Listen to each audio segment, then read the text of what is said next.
आज का हमारा टॉपिक है income from the head salary. Salary का जो चैप्टर है वो हम 3 सेक्शन से पढ़ेंगे, सेक्शन 15, 16 एंड 17। देखने में चैप्टर काफी छोटा लग रहा है कि सिर्फ तीन सेक्शंस में ये खत्म हो जाएगा, बट जो चीज यहाँ पे देखने में छोटी लग रही है वो बहुत ज्यादा लेंदी है। और जो भी चैप्टर लेंदी होता है उस चैप्टर्स को हमें बार बार रिवाइज करना पड़ता है ताकि वो हमारे माइंड में सेट रहे। चैप्टर लेंदी है, थोड़ा सा डिफिकल्ट है, बट हमें इसको बार बार रिवाइज करते रहना पड़ेगा ताकि ये चीजें हमारे दिमाग में बनी रहें। आज हम इसका इंट्रोडक्शन पढ़ेंगे सिर्फ।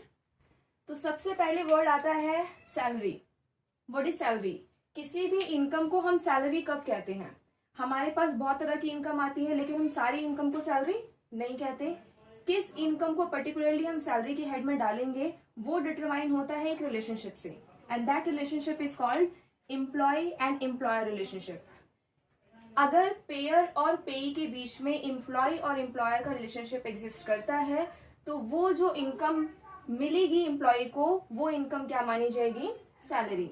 यहाँ पे हमारा जो पेयर है वो पेयर होगा एम्प्लॉयर और जो पेई है वो पेई होगा एम्प्लॉय। जब दोनों के बीच में ये रिलेशनशिप एग्जिस्ट करेगा, फॉर एग्जाम्पल एक टीचर और स्टूडेंट है, अगर स्टूडेंट ने टीचर को कोई फीस दी है तो उस फीस को हम कभी भी सैलरी नहीं मानेंगे, बिकॉज उस टीचर ने स्टूडेंट को सर्विस दी है and that fees be considered as the income from other sources. अगर यही फीस उस टीचर को उसका ऑनर देता है तो वो जो इनकम है उस टीचर को जो मिलेगी वो इनकम क्या मानी जाएगी? उस टीचर की सैलरी मानी जाएगी। देखिए, किसी भी कंसर्न में दो तरह के लोग होते हैं, एक होता है एम्प्लॉय और दूसरा होता है एम्प्लॉयर। वो कंसर्न में एम्प्लॉय जो करता है वो एम्प्लॉयर को अपनी सर्विसेज प्रोवाइड कराता है और उन सर्विसेज के लिए एम्प्लॉयर उसको कोई इनकम देता है और वो जो इनकम होती है वो एम्प्लॉय के लिए क्या मानी जाती है? सैलरी मानी जाती है। इस चैप्टर में जो हम सैलरी चैप्टर पढ़ रहे हैं वो सैलरी चैप्टर हम पूरी तरीके से किसके अकॉर्डिंग पढ़ेंगे? एम्प्लॉय के अकॉर्डिंग। ये पूरा चैप्टर हमें सिर्फ एम्प्लॉय के पॉइंट ऑफ व्यू से पढ़ना है, एम्प्लॉयर के पॉइंट ऑफ व्यू से नहीं पढ़ना, क्योंकि ये इनकम की बात कर रहे हैं और सैलरी किसकी इनकम होती है? एम्प्लॉय की इनकम होती है। एम्प्लॉयर जो इसको सैलरी दे रहा है वो एम्प्लॉयर के लिए इसका एक्सपेंडिचर है और ये जो एक्सपेंडिचर है वो उसके पीजीबीपी में जाएगा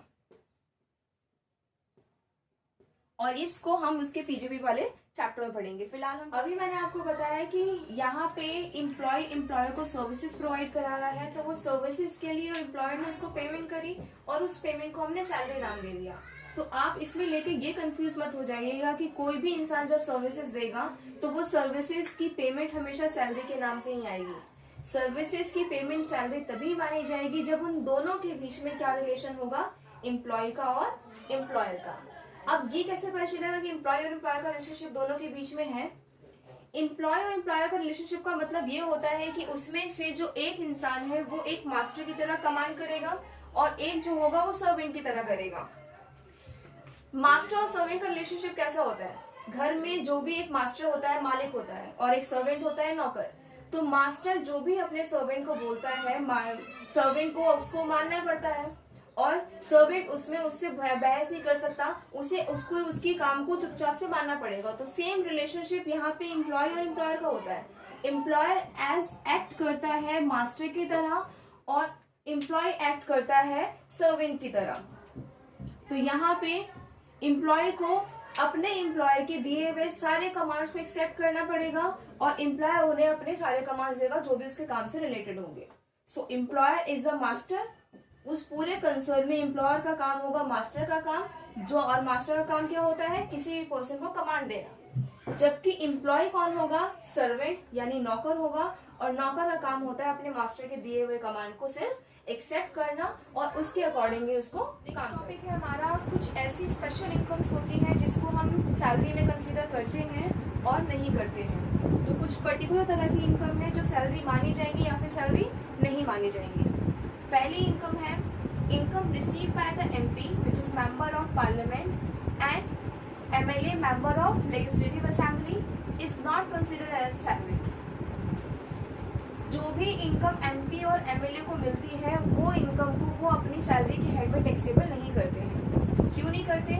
बिकॉज जो भी उनको इनकम मिल रही है वो एज अ सर्वेंट और एम्प्लॉय की तरह नहीं मिल रही है, क्योंकि वो गवर्नमेंट के सर्वेंट नहीं है, वो गवर्नमेंट को फॉर्म करते हैं। एमपी और एमएलए मिलके गवर्नमेंट बनाते हैं, वो गवर्नमेंट के एम्प्लॉय नहीं है, वो गवर्नमेंट के सर्वेंट नहीं है। तो जो भी रिलेशनशिप सर्वेंट और मास्टर का नहीं होता वो इनकम को हम सैलरी नहीं मानते हैं। तो इनकी इनकम कहाँ टैक्सेबल होगी? Under the head other sources, और ये हम अदर सोर्सेज वाले चैप्टर में पढ़ेंगे। नेक्स्ट है income received by the ministers in the government.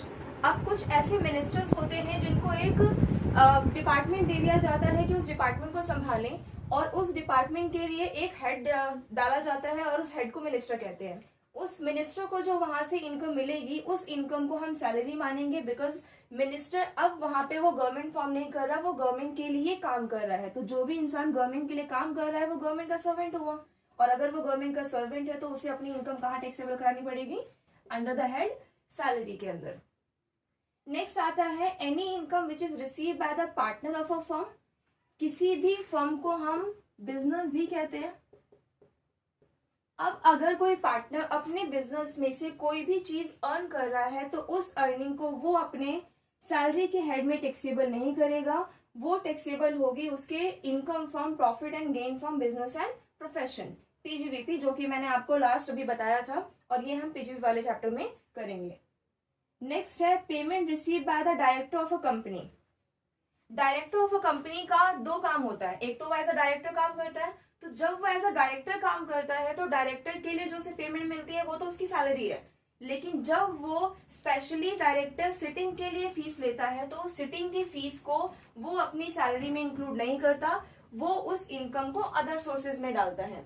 For example जैसे टीचर्स हैं, टीचर्स जब अपने स्कूल में पढ़ाते हैं तो उनको जो स्कूल से पेमेंट मिलती है वो तो उनकी सैलरी है।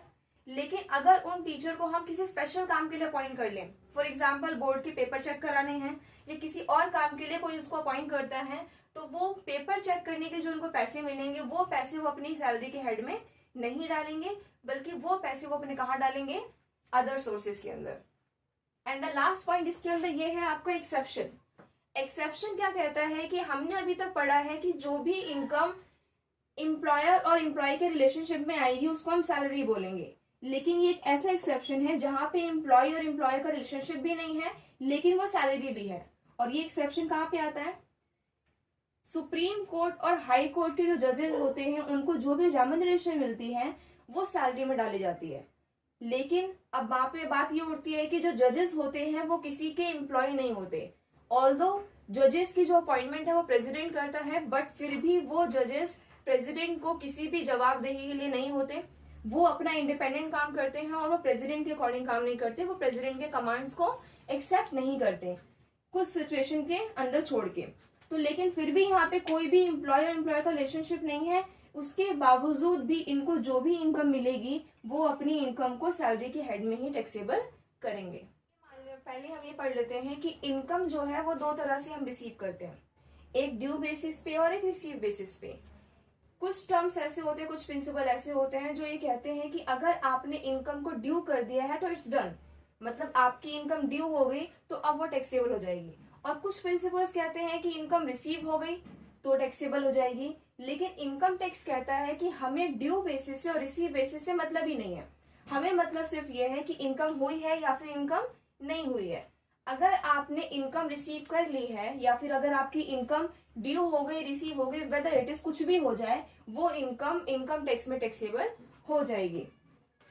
जैसे अब हमारा जो इनकम टैक्स का लॉ है वो ये कहता है कि कोई भी सर्विस अगर आप इंडिया में रेंडर करते हो, चाहे वो सर्विस आपने फॉरेन की दी हो या कहीं की भी सर्विस दी हो, अगर वो आपने इंडिया में रेंडर करी है तो वो इनकम आपकी कहाँ की मानी जाएगी? इंडिया की इनकम मानी जाएगी।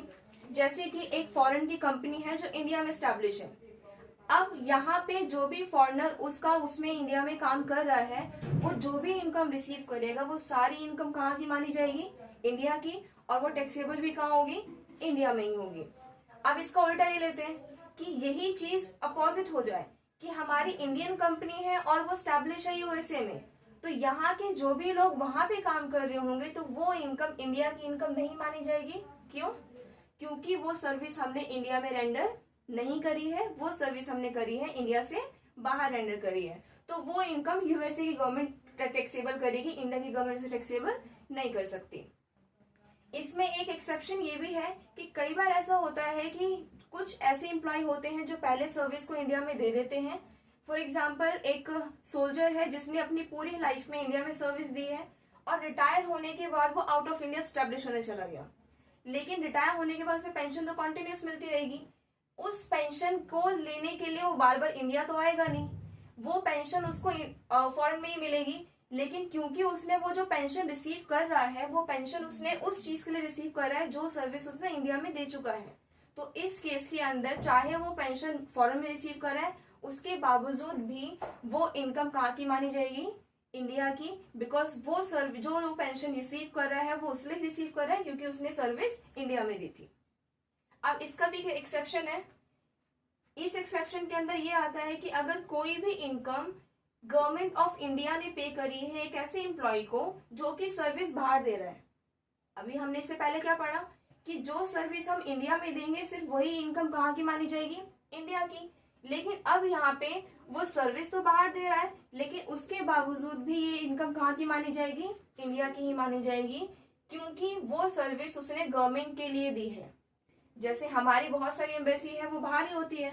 अगर हमारी इंडियन एम्बेसी एक यूएसए के अंदर स्टैब्लिश है तो उस एम्बेसी में एक इंडियन एम्प्लॉय काम कर रहा है, उस इंडियन एम्प्लॉय को फॉरेन गवर्नमेंट तो पेमेंट नहीं करेगी, वो पेमेंट कौन करेगा, हमारी इंडियन गवर्नमेंट पेमेंट करेगी। और क्योंकि वो सर्विस हमारी कंट्री के लिए रेंडर कर रहा है, चाहे वो बाहर ही क्यों ना कर रहा हो, लेकिन फिर भी वो जो इनकम है वो कहाँ पे मानी जाएगी, रेंडर्ड इन इंडिया। यहाँ पे हमारी इसकी थ्योरी खत्म होती है। अब इसके बाद हम धीरे धीरे प्रैक्टिकल पे चलेंगे। बहुत सिंपल सा लॉजिक है इसके अंदर कि कौन सी इनकम टैक्सेबल मानी जाएगी। इसमें टैक्सेबल सैलरी कैसे निकलेगी, अगर आपके पास ग्रॉस सैलरी है, ग्रॉस सैलरी हमें सेक्शन 17 में पढ़ना है। इस सेक्शन में जो भी सैलरी है, नॉर्मली हम सैलरी का मतलब समझते हैं कि जो हमें ऑफिस में बैठे बिठाए सैलरी मिलती है, दैट इज सैलरी। क्योंकि आपने अकाउंट्स में बहुत बार पढ़ा होगा कि सैलरी और वेजेस में फर्क होता है। अगर आपने ऑफिस वर्क किया है तो वो आपकी सैलरी है, और आप वैसे नॉर्मल वर्क कर रहे हो तो वो आपकी क्या होती है, वेजेस। लेकिन इनकम टैक्स में ऐसा कोई डिस्टिंग्विशमेंट नहीं है। आप किसी भी तरह की इनकम रिसीव कर रहे हो जिसके बीच में एम्प्लॉयर एम्प्लॉय का रिलेशनशिप है, वो सारी की सारी इनकम क्या मानी जाएगी, सैलरी। अब क्या क्या इनकम इस सेक्शन 17 में इंक्लूड होती है वो हम धीरे धीरे आगे चैप्टर से पढ़ते जाएंगे। फिलहाल बस अब आप इतना समझिए कि कोई भी तरह की पेमेंट अगर आपको आपके एम्प्लॉयर से मिलती है तो वो आपकी ग्रॉस सैलरी में डाल दी जाएगी। उसमें से आपको कुछ डिडक्शंस दी जाएंगी, छूट दी जाएगी, जो कि सेक्शन 16 में पढ़नी है। इन दोनों को माइनस कर देंगे तो हमारी कौन सी सैलरी निकल जाएगी, टैक्सेबल। बहुत शॉर्ट लग रहा है, बहुत छोटा लग रहा है, लेकिन यही चीज जो ग्रॉस सैलरी है ये आपको निकालने में काफी टाइम लग जाएगा। तो ये हम धीरे धीरे करके आगे पढ़ेंगे। नेक्स्ट हम आते हैं प्रैक्टिकल्स पे। अभी हमने पहले पढ़ा कि हमें सबसे पहले टैक्सेबल सैलरी के लिए किसकी जरूरत होगी, ग्रॉस सैलरी की जरूरत होगी। तो अब ग्रॉस सैलरी को हमने ब्रॉडली 4 कैटेगरीज में डिवाइड कर दिया है। पहली कैटेगरी है basic terms, allowances, perquisite, retirement benefit. Tension लेने की जरूरत नहीं है कि सारे नए वर्ड्स क्यों, क्या है, कैसे हैं, क्या क्या होगा इनके अंदर। धीरे धीरे करके हम सारी चीजें इजिली पढ़ लेंगे। तो सबसे पहले हमारा आता है बेसिक टर्म्स। बेसिक टर्म में कुछ बेसिक चीजें होती हैं जो एक एम्प्लॉयर को मिलती हैं, और वो सारे ही एम्प्लॉयर को मोस्टली दी जाती हैं। पहली चीज है बेसिक सैलरी। अब यहाँ पे भी एक वर्ड सैलरी आ रहा है और यहाँ भी एक सैलरी वर्ड आ रहा है। ये सैलरी अलग है जिसके अंदर सारी चीजें इंक्लूड करी जाएंगी, और ये बेसिक सैलरी अलग है जिसमें सिर्फ वो अमाउंट इंक्लूड किया जाएगा जो आपको इन हैंड मिलता है। तो बेसिक सैलरी फॉर एग्जांपल आपको पर मंथ 30,000 पे मिल रहे हैं, तो वो जो आपको इन हैंड चीजें मिल रही हैं वो आपकी बेसिक सैलरी है, और उसमें अदर चीजें ऐड करी जाती हैं। दूसरा होता है डीएनएस अलाउंस, जिसे बोलते हैं महंगाई भत्ता। ये नाम सुना होगा आपने। महंगाई भत्ता आपको दिया जाता है महंगाई से लड़ने के लिए। जब कभी इकोनॉमी में महंगाई आती है तो एम्प्लॉय अपनी सैलरी में इंक्रीमेंट की डिमांड करता है, तो उस चीज से लड़ने के लिए एम्प्लॉयर बेसिक सैलरी में कुछ ऐड नहीं करता, वो उस महंगाई से लड़ने के लिए महंगाई भत्ता देता है, जिसे हम क्या बोलते हैं, डीएनएस अलाउंस। अब यहाँ पे अलाउंस वर्ड आ रहा है तो ये अलाउंसेस में आना चाहिए था, आएगा वहां भी, लेकिन क्योंकि ये कुछ बेसिक टर्म्स है तो मैंने इसको यहीं पे लिख दिया है।